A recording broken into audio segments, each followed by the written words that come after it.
తాకట్లో ఉన్న మీ బంగారాన్ని విడిపించి ఆ రోజు ఆన్లైన్ రేటుకి కొంటాం. Sharma gold company. నమస్కారం అండి, సుమన్ టీవీకి స్వాగతం. నేను గీతాంజలి. ప్రస్తుతం మనతో పాటు ఉన్నారు వైదిక ఆస్ట్రాలజర్ గోనుగుంట్ల సురేష్ బాబు గురువు గారు. వారితో మాట్లాడి ఈ మార్చి 10 నుంచి గురు అనుగ్రహం అనేది ఒక 3 నెలల పాటు ద్వాదశ రాశుల వారిపైన ఏ విధంగా ఉండబోతుందో గురువు గారి మాటలో విని తెలుసుకుందాం.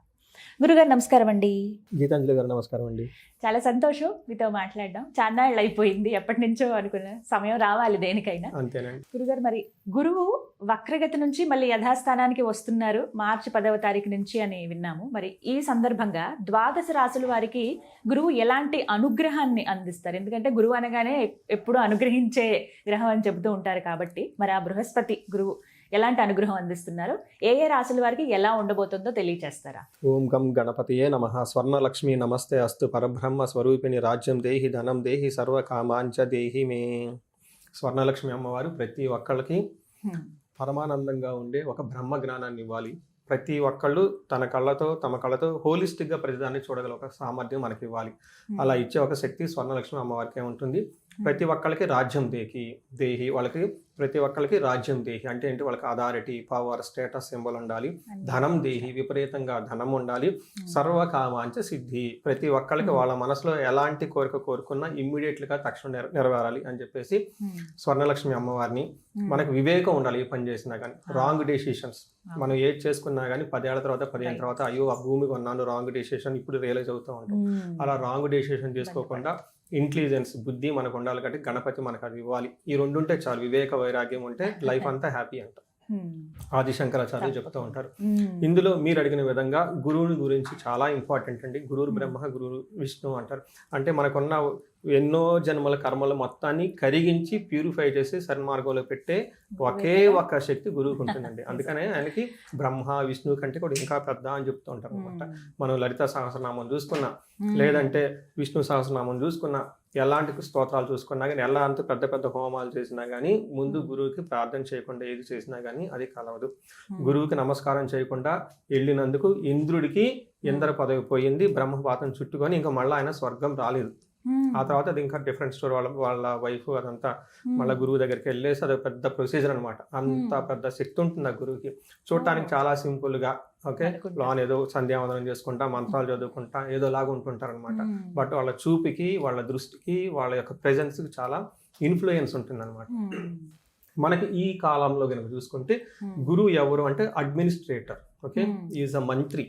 సో మేనేజ్మెంట్ స్కిల్స్, ఎవరైనా కనుక మేనేజ్మెంట్ పదవిలో ఉన్నారు అంటే, లేకంటే రాజరిక పదవిలో ఉన్నారు అంటే, అధికారం ఉందంటే వాళ్ళ పక్కన గురువు కంపల్సరీ ఉండాలి. ఒక గురు దృష్టి, రాజు ఈ సూర్యుడు దృష్టి ఉంటే వాళ్ళు మంచి సీనియర్ లెవెల్ పొజిషన్లో అయిపోతారు. 10 మందిని నాయకత్వ లక్షణాలు ఉంటాయి అని చెప్తూ ఉంటారు. ఎప్పుడైతే గురు దృష్టి లేదో, శని దృష్టి ఉందో, వాళ్ళు రాజరికం వచ్చినా కానీ దాన్ని కాపాడుకోలేక కోల్పోతారు అని చెప్పేసి చెప్తూ ఉంటుంది. కొంతమంది పొలిటీషియన్ వాళ్ళు నా దగ్గరికి వస్తుంటారు, ఏమంటే ఇప్పుడు నాకు పదవి వస్తుందా, ఉంటుందా, పోతుందా అని అడుగుతూ ఉంటారు అనమాట. ఈ కాంబినేషన్ మనం చూసేది. సో గురువు ఈజ్ ద వెల్ ప్రొటెక్టర్ అండి. సో మనకి గురువు ఏం చేస్తారు? ఫండమెంటల్ బేసిక్ క్వశ్చన్ చూసుకుంటే ఫస్ట్ ఆయన మనకి ధనాన్ని ఇస్తారండి. చాలా మందికి తెలియదు. మనకి గురువు ద్వారానే మనకి ధనం వస్తుంది. ఎవరైనా కనుక సరిగ్గా ధనం రావట్లేదు అనుకుంటే గురువుని ఇగ్నోర్ చేస్తున్నారు. అందుకని గురు సేవ చేసుకుంటే, శుశ్రూష చేసుకుంటే నిదానంగా ధనం వస్తుంది. తర్వాత సంతానం, తర్వాత జ్ఞానం, తర్వాత ఇలా అన్ని అనమాట. వేదిక నాలెడ్జ్, భక్తి, ఆధ్యాత్మికత, ధర్మచింతన ఇవన్నీ గురువు ద్వారా వస్తూ ఉంటాయి అనమాట. అందుకని ఈ గురువు సరిగా ఉంటే అన్ని సన్మార్గంలో ఉంటుంది. లక్ష్మీదేవి కూడా గురువుని ఫాలో అవుతూ ఉంటుంది అనమాట. ఎందుకంటే ధర్మాన్ని కాపాడతాడు కాబట్టి. ఏది ధర్మం, అధర్మం అని మనకు ఎలా తెలుస్తుంది? ఎవరో ఒకరు చెప్పాలి కదా. ఆ సోర్స్ గురువు అనమాట. అందుకని చెప్పేసి లక్ష్మీదేవి వాళ్ళ అన్నగారు శుక్రాచార్యుడు కూడా గురువే ఆయన. అందుకని చెప్పేసి జ్ఞానము ఎక్కడ ఉంటుందో, ధర్మం ఎక్కడ ఉంటుందో లక్ష్మీదేవి వాళ్ళని ఫాలో అవుతుంటుంది అని చెప్తూ ఉంటారు. సో ఈ సందర్భంగా గురువు మొన్నటిదాకా రివర్స్ వెళ్ళిపోవటంతో దాని యొక్క ఇంపాక్ట్ 12 రాశులకి ఏంటి, ఇప్పుడు మరలా సన్మార్గంలో, రుజు మార్గంలో రావడంతో వాళ్ళ యొక్క ఇంపాక్ట్ ఏంటి 12 రాశులకు చూద్దాం. తప్పకుండా. గురుగారు, మరి వృషభ రాశి వారి జాతక ఫలితం గురువు ప్రకారంగా ఎలా ఉండబోతుందండి మార్చి 10వ తారీఖు నుంచి? సో మీరు చెప్పిన విధంగా గురువు చాలా ఇంపార్టెంట్, ఇప్పటిదాకా చెప్పుకున్నాం. అయితే వృషభ రాశి వాళ్ళకి గురువు ఆల్రెడీ బాగా సపోర్ట్ ఇస్తున్నారండి. బాగా ఉన్న రాశుల్లో 20-25 సంవత్సరం నుంచి 20-26 సంవత్సరంలో కూడా బాగా ఉన్న టాప్ క్లాస్ రాశుల్లో వృషభ రాశి ఒకటి. నేను ఎన్ని సార్లు చెప్తూ ఉంటాను, మీకు బాగుంది బాగలేదా నాకు కాల్ చేయండి ఏంటో రీజన్ మీకు చెప్తా. అంతే కదండి. అలానే కొంతమంది ఎయిర్ హోస్ట్లు దుబాయ్లో ఎక్కడో హోటల్లో కూర్చొని నా రాశి ఫలాలు వింటూ ఇతనే ఇంత ఛాలెంజ్ చేస్తున్నాడు నిజమా అని చెప్పేసి నా పాత వీడియోలన్నీ చూసి ట్రాక్ రికార్డ్ చేసుకొని వాళ్ళు బెట్టింగ్స్ వేసుకొని నాకు కాల్ చేశారంటండి. నాకు లేట్ నైట్ ఫోన్ చేసిండి, మేము దుబాయ్లో ఉన్నామండి, మేము బెట్టింగ్ పెట్టుకున్నామండి, మీ మీద ఎంతో డిస్కషన్ జరిగిందని చెప్పేసి. అందులో ఒక ఆమెది వృషభ రాశి, ఇంకొక ఆమెది వేరే రాశి అనమాట. అలా నాకు చాలా హ్యాపీ అనిపించింది. ఇప్పుడు ఏంటంటే టీవీలో అన్ని తెలిసిపోతాయండి. నేను 3 years నుంచి రాశి ఫలాలు చెప్తున్నాను, 2 years అంతకుముందే అంతా వస్తుంది కదా.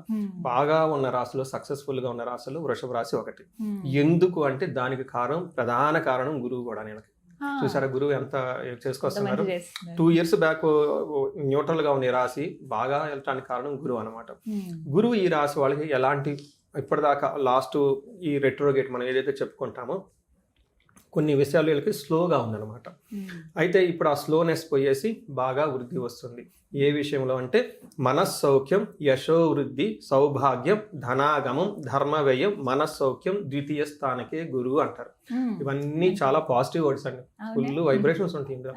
అంటే 2వ స్థానంలో గురువు వీళ్ళకి ఉండటం వల్ల ఏమవుతుందంట, మనస్సౌఖ్యం, మనసు ఎప్పుడు హ్యాపీగా, ఖుషీగా, ఉత్సాహంగా ఉంటారంట. యశో వృద్ధి అంటే కీర్తి ప్రతిష్టలు చాలా బాగుంటాయి అని. సౌభాగ్యం అంటే వీళ్ళు ఎక్కడ ఉన్నా కానీ మంగళప్రదంగా ఉంటుంది. వీళ్ళున్నా మంగళప్రదంగా ఉంటారు, లేదా వీళ్ళు వెళ్ళిన ప్లేస్ కూడా మంగళప్రదంగా ఉంటుంది. చూడండి, డెస్టినీ అంటే అదే. ఒకసారి మనం తెలవకుండా రాంగ్ ప్లేస్కి వెళ్ళిపోతాం. మన ఇంటెన్షన్ ఉండదు, మనం మంచి ఇంటెన్షన్ తో స్టార్ట్ చేస్తాం, అక్కడికి వెళ్ళిన తర్వాత ప్లేస్ ఒక కరప్టెడ్ ప్లేస్ లోకి వెళ్ళిపోతాం. చూడండి, ఇక్కడ వీళ్ళకి ఏమవుతుందంటే వీళ్ళు సౌభాగ్యంగా ఉంటారు, లేదా వీళ్ళు ఎక్కడ ఉంటే అక్కడ ఆ ప్లేస్ కూడా సౌభాగ్యంగా ఉంటుంది.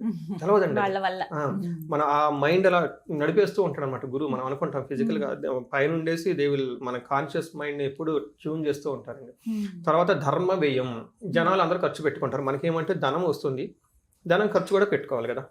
అయితే 2 రకాలు ఖర్చు పెట్టుకోవాలి. ఒకటి ధర్మబద్ధంగా గనక ఖర్చు పెట్టుకుంటూ వెళ్ళిపోతే అమ్మవారు చాలా ఆనందించి 10 రెట్లు తిరిగి మళ్ళీ వీళ్ళ దగ్గరకు వస్తుందంట.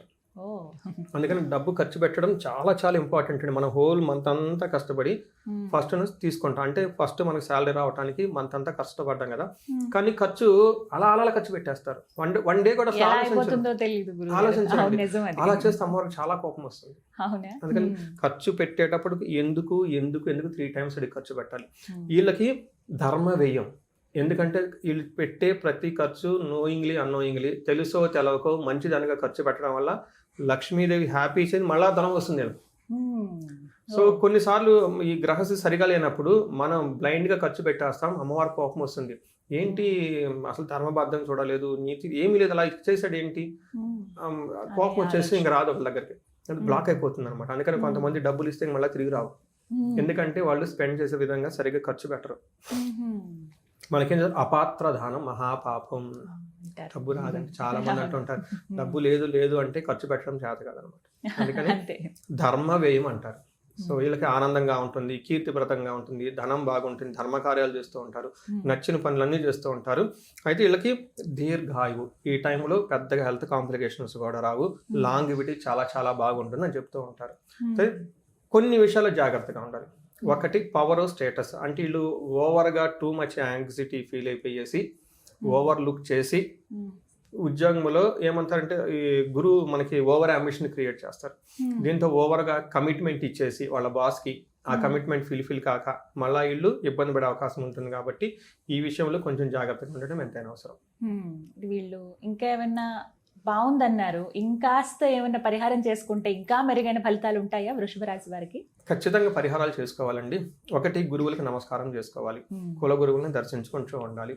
వీళ్ళు మేధా దక్షిణామూర్తి అవతారాన్ని కనుక శివుడు అవతారం మేధా దక్షిణామూర్తి స్తోత్రం చదువుకున్నా కానీ చాలా బాగుంటుందండి. గురువుకి సంబంధించిన దేవాలయాలు, ఆశ్రమాలు, మఠాలు విజిట్ చేస్తే చాలా చాలా బాగుంటుంది. వీళ్ళకి ఆల్రెడీ బాగున్నారు, ఇంకా బాగుంటారు.